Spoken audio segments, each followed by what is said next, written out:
Hey, it's Keith from Outlaw Speed Shop, and this month's Four Horseman build is a Nova Gasser Wagon. And the challenge this month of August 2020 is to take this and anti-do it. In other words, being a gasser and turning it into a slammed Pro Touring style Hot Wheels casting.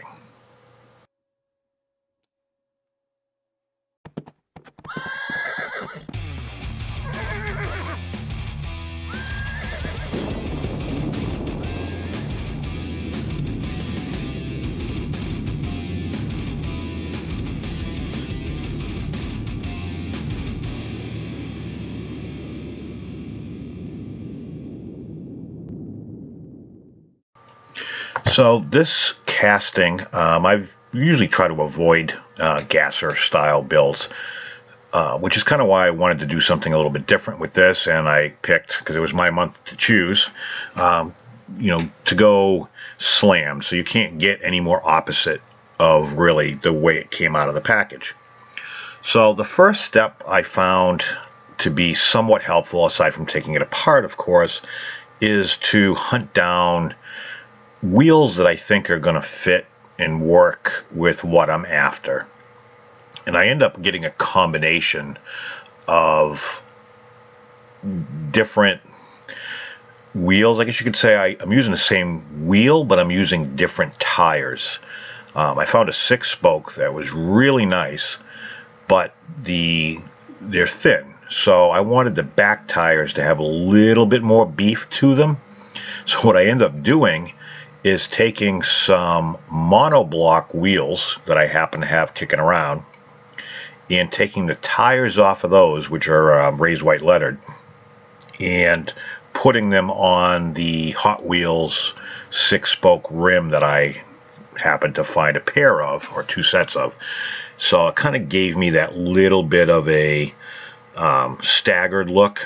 I know Pro Touring, you can kind of go however you want with this, as far as slammed Pro Touring. But like I said, it's not much wider, but it's just a little bit more beef in the back. Just to add, to me, it just added a little bit to the overall stance. Plus the fact that the tires were raised with light lettered, but the fronts weren't. It kind of gave it that appearance that they're definitely two different style tires, and it worked out. To me, I like it.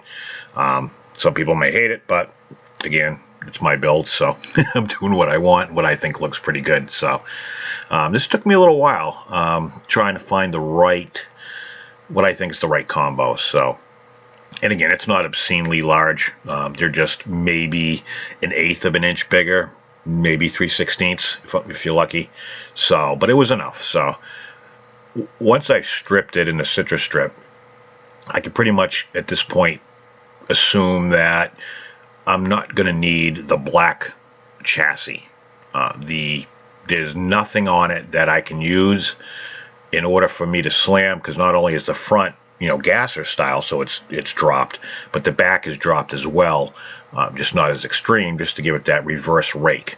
So there's nothing that I'm going to be able to salvage out of this. I was kind of thinking maybe I could cut it, front and rear off, and then make frame rails. And to me, it just seemed like it was going to be a lot more work without any kind of benefit, I guess you could say. Excuse me. So I get this really thick styrene that came in the assorted pack that I got from I forget the name of the place, Evergreen, I believe. So what I'm going to do is I am going to use the chassis, but I'm just using it to trace out the outline of the overall shape of the chassis itself. So it saves me a little bit of time and a lot of aggravation trying to just measure. And so it did have a use. So that's kind of what I'm doing here, and making sure that it's going to work. And I'm using a thicker styrene.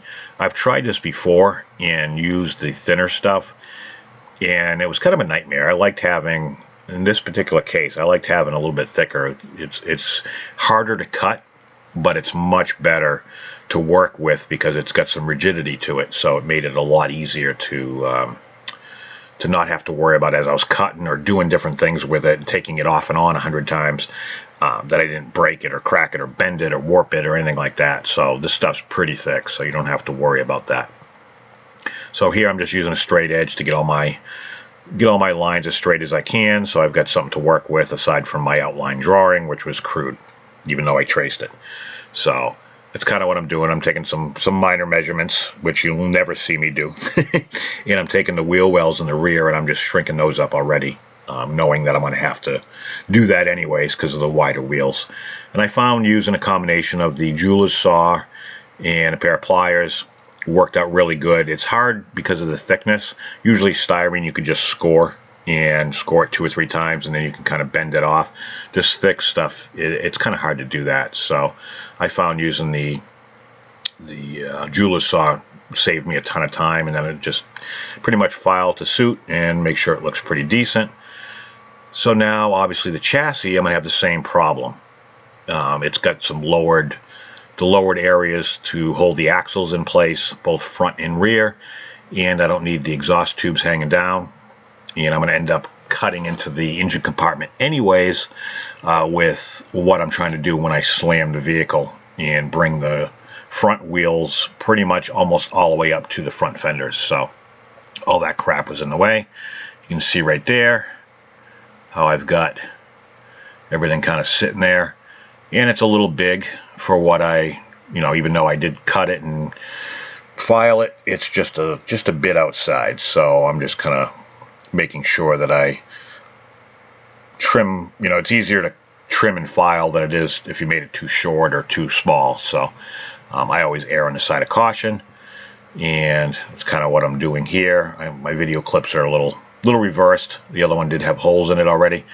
To mark those holes, what I did is I put some tape on the base and then pushed the base up into the car once I had it fitting right, and that marked my holes because the posts make an indentation into the tape, so it made it easy to mark and see exactly what I was doing there. So again, I have them, my clips are reversed, so but here you can kind of see what I'm doing, and I'll end up starting with a smaller drill bit and then going up in size just to make sure. But you can't see it on the video, but there is an indentation there, and that's kind of what I'm using my pen with, just to mark it out so it's easier for my old ass to see when I grab the my drill.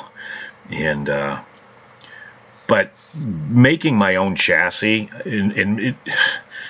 I guess in this case you probably could bypass the chassis completely, because the interior can house the wheels, and that's actually, in the end, that's what I ended up gluing my axle tubes to.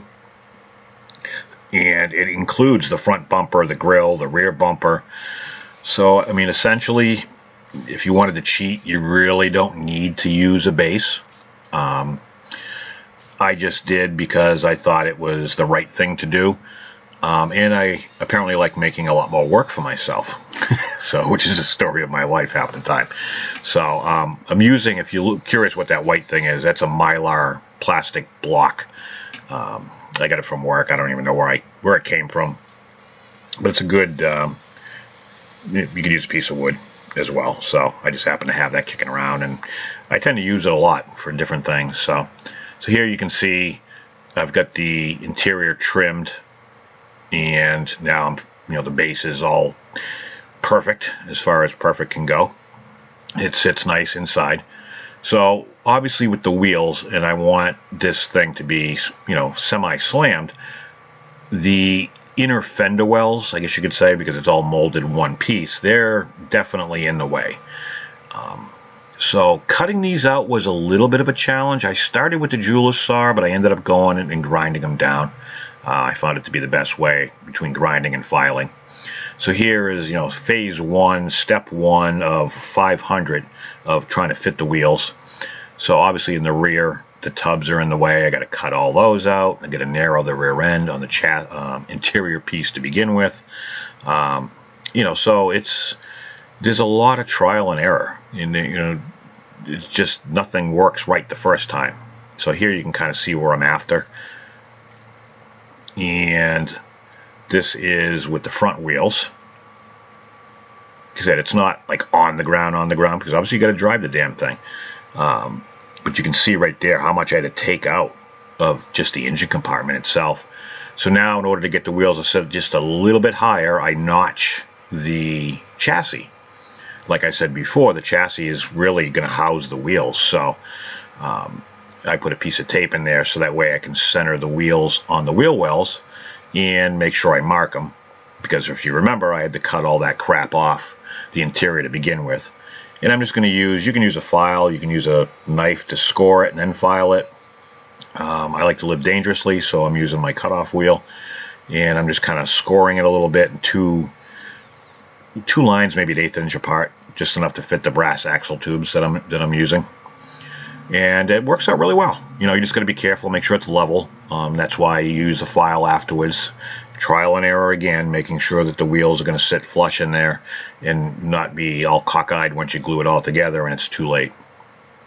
So even here, after taking just a smidge out of the front chassis, I had to take a little bit more out of the engine compartment. So it's a lot of trial and error, guys, a lot of trial and error. So as I'm prepping for paint, I'm just using my Scotch-Brite pad and a wire wheel to get all the crap out of the nooks and crannies. The casting overall isn't all that bad. I'm sure Hot Wheels has made 5 million of these things, 10 million, I don't know. But if you go by eBay, they're super rare and hard to find. But the body really isn't all that bad. The casting's pretty decent. Especially the roof, considering it's a wide open area, and usually that's grounds for a lot of pits and stuff like that, and this actually really was pretty decent. The one thing I wanted to do is get rid of the door handles, as you can see there. So I already did the passenger side, and what I'm doing is I'm using a file just to kind of knock off the heaviest part of the door handle, and then I'm just using some 360 grit sandpaper, and I'm just going to sand the crap out of it and just keep going and keep going. I'm also hitting the fuel filler. It's got the cap, so I grind the cap off, but leave it so it's like a flush mount filler door. And then I'm going to prime it with some white. The chassis and the base I'm going to end up painting with the Chaos Black from Citadel, which I'm almost out of, so I'm going to have to switch to something else because no place around here happens to have it. But that's kind of what you got right there. And then I got my white base. So I'm going to go with a burnt iron color for the body. And then the roof, I want to do a dark aluminum, so it's real close. Then I'm going to hit it with some sparkly crap, and then I'm going to clear it. So the splash paints, I can't say enough how much I love them. They go on easy. It's a 2-stage paint, which means it's a base coat, clear coat. So it's going to go on looking pretty decent, and then it's going to dry flat, which means you need to clear it. But you just shake up the little bottle they send you, you dump it right in your airbrush, and you paint. It's that simple, and the cleanup's even easier. And if you don't use it all, you can dump it right back in your can. So, I mean, it doesn't get any more simple than that, and I haven't run it yet. I always do one light coat, and then you can go pretty much do whatever you want at that point. Obviously, I've sped it up. But to do the roof, you can see how I masked off the rest of the body. And I tried to pick colors that were close in the same ballpark as far as shades, but contrasty enough, and contrasty is my word of the day, contrast enough that it'll obviously stick out. So I was trying not to go with wild, crazy colors on this one, even though everything in my gut told me to go like totally crazy 80s pastels and just go really freaking wild with it, but I'll save that for a van. But anyways, you can kind of see, and obviously I'm speeding everything up. But the next step would be to add the sparkle. And this stuff also, I don't know if I've ever said it, but this stuff dries so fast. I mean, you could pretty much clean up and then just keep going and go to the next color. So anyways, I'm just adding a little bit of metallic to it, which is the sparkly stuff. You can go as light or as heavy as you want. I found because of the difference in the colors, the more I added, the more it kind of brought them closer together, the burnt iron and the dark aluminum. So it worked out really well because I didn't want a super big contrast. The interior I wanted black, but I wanted some accents. So obviously I did the roll bar with my Molotov pen. I did the shifter. I did a little bit of the instruments, you can see.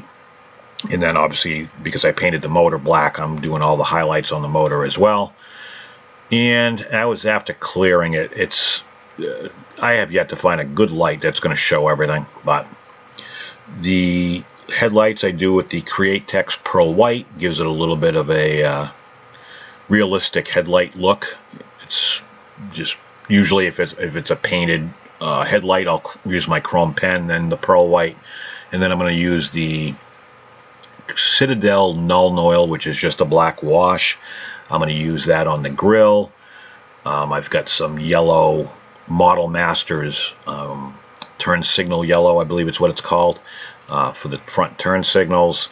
And I'm pretty much just going to use all my various paints for accents, seat belts, all that kind of stuff. It's all the little details sometimes when you look at something that just makes it pop just that much more. But again, I know I haven't said it a lot, but make sure you check out all the videos from all the Four Horsemen, Diecast Show Customs, Paul over at Diecast Graveyard, Jeff, everybody. I mean, I'll have them all linked down below in the description. Please, please, please go check them out. Their builds are going to be killer. They always are. And I always look forward to watching this series of all the other builders and our different takes on the same vehicle. And sometimes we don't talk to each other, so sometimes we're actually a lot closer. We're starting to get one mind, which is kind of scary, especially in my mind. But anyway, so I'm using the black wash there, you can see, and I'm not fancy on any one particular type of paint. But here's all my pieces, parts all laid out, ready to rock. And overall, I'm really, really happy with the way this came out. So as a reminder, this is what I started with. Not a fan of the gases, of the way Hot Wheels does them. I'm just not a fan. I know everybody loves them.